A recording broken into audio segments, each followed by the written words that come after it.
So today's lab is all about cells, and as you know, as per the cell theory, you guys know there are three major points to the cell theory, which is cell is the basic unit of life. Please join me. Second is yes, every living organism is made up of cell. And third is They come from cells come from pre-existing. very good.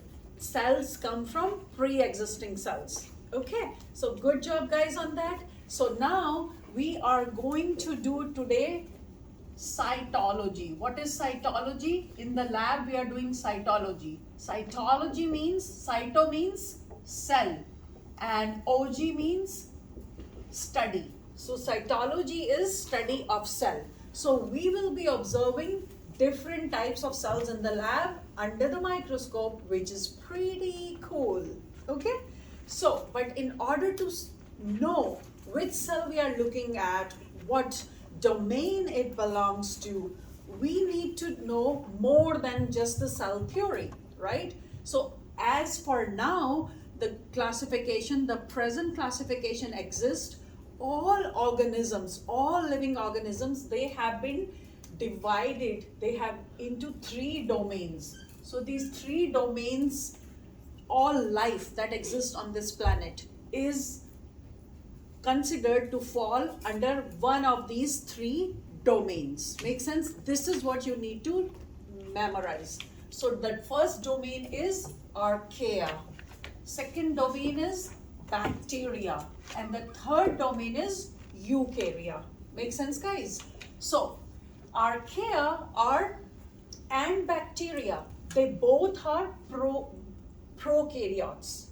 When we say that means prokaryotes are the ones that have a prokaryotic cell.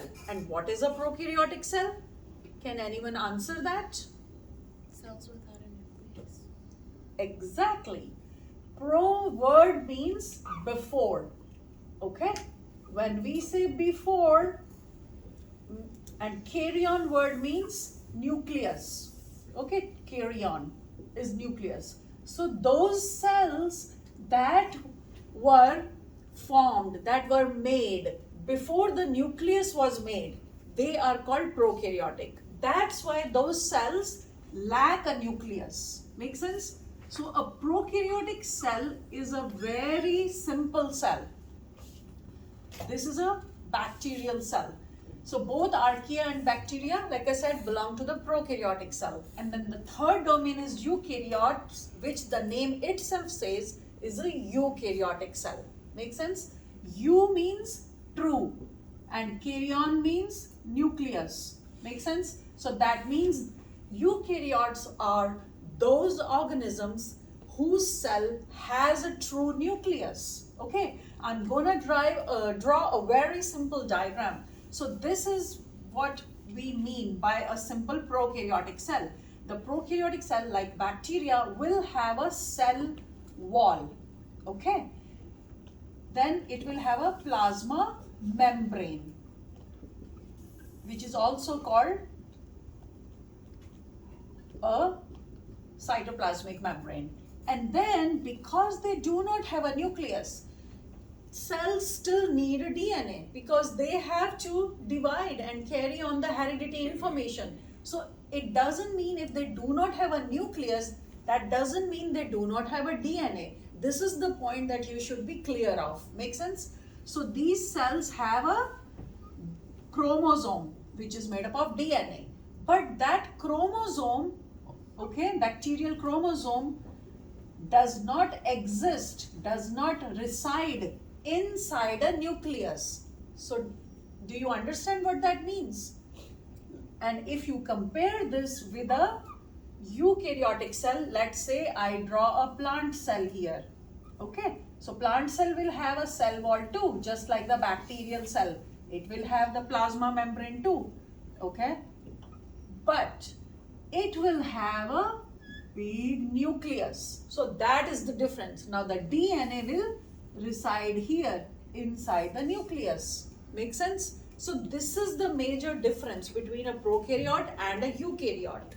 Make sense, guys? Clear, everyone? Because nucleus here is not bounded by a membrane. Okay, when I say membrane, that is what gives a nucleus its name nucleus, because it has a membrane or an envelope around it. Make sense? This is the difference. And apart from that, prokaryotic cells, they do not have any membrane bound organelles. Now, do you know what are the organelles? The smaller organs that are found in the cell. Can anyone tell me a name of one or two? Mitochondria. Very good. If it's a plant cell, then what do we think we should have? Chlorophyll. Chloroplast. It's called chloroplast. So this is what is called a chloroplast. Inside the chloroplast, you have the chlorophyll, which is a pigment. Okay. And then they have what? Endoplasmic reticulums, right? They have Golgi bodies. Now all of these things are what? All these things need a membrane. But that is the difference between a eukaryotic cell and a prokaryotic cell, because the prokaryotic cell does not have a mitochondria or a chloroplast or a Golgi body or a endoplasmic reticulum or a lysosome, whereas these cells will have all of it. Make sense? That is the main difference. So anything that is surrounded by a membrane will not be found in the prokaryotes.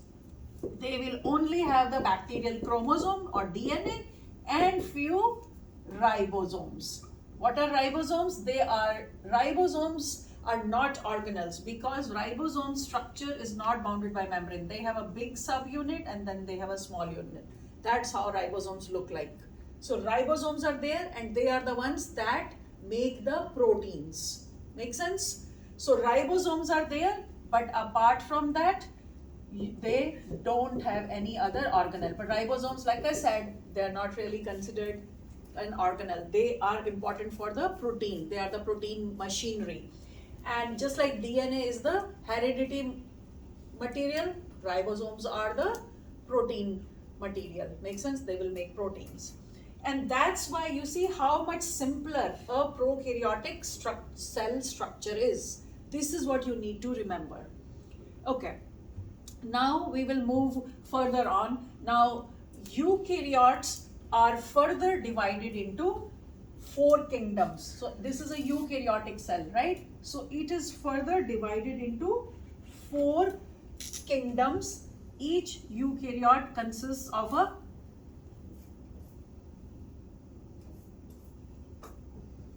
protist. Okay? Anyone wants to help me? Plantae, which will include plants. What is this? Animalia. And the 4th kingdom is fungus. Very good. So, this is what we are doing today. We are first going to see some cyanobacteria, which are prokaryotic cells. Okay? And under prokaryotic cells, you are going to do, the first one that you are doing is called Gleocapsa. It's a cyanobacteria. What are cyanobacteria? They are prokaryotic bacteria which were once called blue-green algae. So they look bluish green in color. Okay? They were considered algae, but later on it was discovered that they have a prokaryotic cells. So algae belongs to this group. So they cannot be eukaryotic because they have a prokaryotic cell. Make sense? That's why cyanobacteria is a prokaryote. And you will also make a slide of bacteria. Okay? Under cyanobacteria, you are going to study the organism called Gleocapsa. Make sense? So that's what you are doing today for the prokaryotic cell. One cyanobacteria and one bacteria. This is Gleocapsa, which is a blue-green algae. back in the day. Now they are called blue-green. They still retain that name, but they are considered cyanobacteria. Okay, cyano means blue color. They are the bacteria that are bluish green in color. Make sense? So Gleocapsa, you will see there is a tube that contains Gleocapsa right behind Trinity, and you will be using that. You will be making a wet mount. Okay, and then you will have yogurt. You will make a slide of the yogurt, and you will look at the bacterial cells.